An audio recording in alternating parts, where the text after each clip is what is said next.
At my sister's engagement, Dad said loud enough, "Proud of the child who actually made something." Can you imagine pouring your heart, soul, and every single dollar into building a life, only to have your own family treat you like a personal ATM? For years, they dismissed me, mocked me, and then, in one shocking, infuriating moment, they stole from me. But what they didn't realize was that betrayal wasn't going to break me. It was the spark I needed to blow their entire facade wide open. See, I'm Oliver, and if you told me just 5 years ago that I'd be sitting at a fancy engagement dinner for my sister, Claire, surrounded by my family, I would have laughed in your face.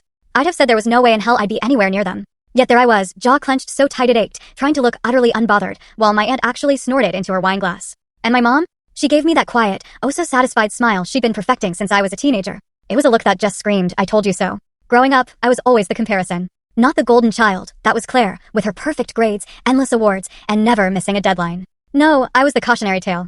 The kid who loved to build things, take them apart, and dream up business ideas that just never made sense to my parents. They'd always say Claire was steady, and I was reckless. It was their favorite dinner table conversation, you know? How I'd never amount to anything if I didn't just settle down and pick something realistic. Can you imagine being told that over and over while you're just trying to figure out who you are?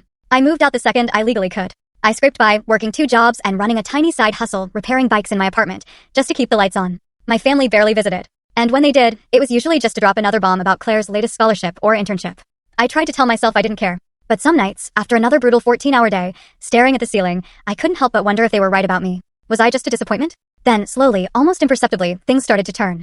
A few good clients here, a lucky break with an investor there, and suddenly my little repair and resale gig wasn't just a side hustle, it was a full-fledged business. The first year I could pay my rent on time without panicking, that felt like absolute freedom. By year 3, I had employees. By year 5, I had 2 locations, a steady, solid income, and more in savings than my parents could ever even imagine. And still, I kept it all quiet. Partly out of habit, yeah, but a bigger part of me, a stubborn, wounded part, wanted to see how long it would take them to actually notice on their own. To see me for who I'd become, not who they thought I was. Then Claire got engaged. My parents called, their voices dripping with saccharine sweetness, asking if I'd like to contribute. Let's be real, it wasn't a question. They talked about the expensive engagement dinner, how much it meant to Claire, and how it would be a good chance to show support.